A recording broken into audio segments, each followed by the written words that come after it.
So there's a couple of things with the AI threat. My view is that coming on of AI is a tailwind for the incumbents in the vertical market space.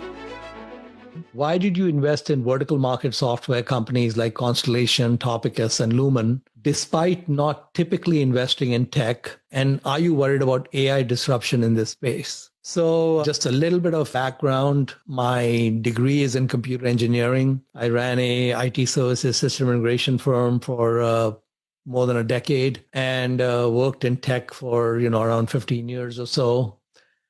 And the first 5 years as an investor, this is even before Pabrai funds, almost 100% of my investing was tech investing in the public markets. And we did actually very well at a time, the 1995 to 2000 period. So, I've always had familiarity with technology and software and technology and so on. The Constellation, I have admired Constellation for a long time. I read Mark Leonard's, all of his letters, even before all this interaction and meetings. So I've really admired Constellation. But again, like the other software companies, it traded at valuations that made it difficult to step in, even though I had a lot of respect. And I would just like to say that the Constellation business model may not be well understood by many folks. So, Constellation might be buying 100, 200 software companies a year.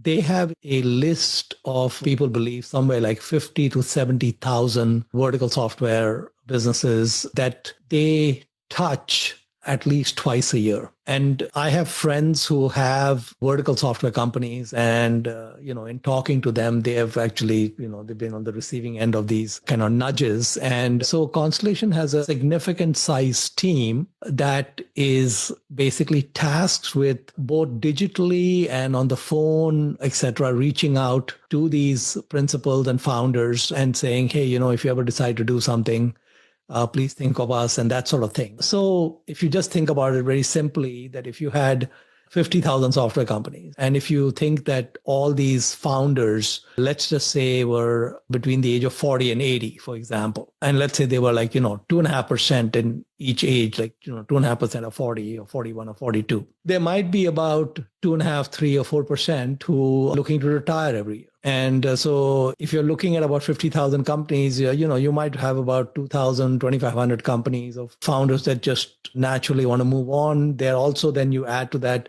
people who are looking to sell even before retirement age and wanting to do something else, etc. So I think there's like a few thousand companies that would always be interested every year in a transaction. And then Constellation is extremely anal and picky because they know these vertical markets so well in terms of what they go into and what they pay, etc.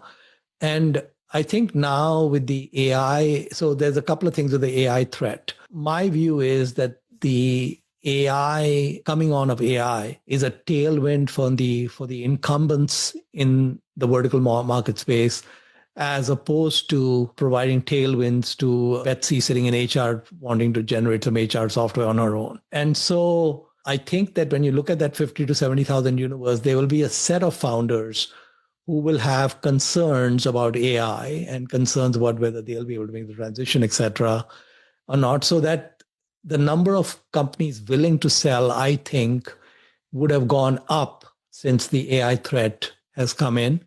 And I also believe that because the market that Constellation is in, and they're like, in many cases, the only player which is willing to buy these businesses and hold them forever. And most other companies don't even want to go that small, et cetera. And buying these companies, that their multiple that they were paying, which might have been 4 or 5 times cash flow, may go down. So the multiple may go down, the businesses may stay the same, and AI is going to, for sure, reduce Constellation's frictional costs of running these businesses. So there is a case to be made. Now, I don't have a crystal ball of exactly how this will play out, but there are possibilities where their costs go down, their revenues don't get much impact, and their acquisition price goes down.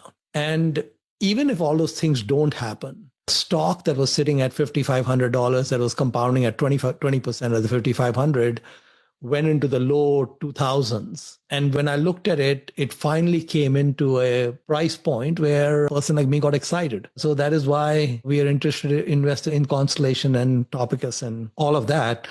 Now, I would also point out to you that Warren Buffett made at least 300 or 400 investment decisions while running Berkshire for the last 60 years. It may be more than that, but he himself pointed out that 12 decisions had moved the needle.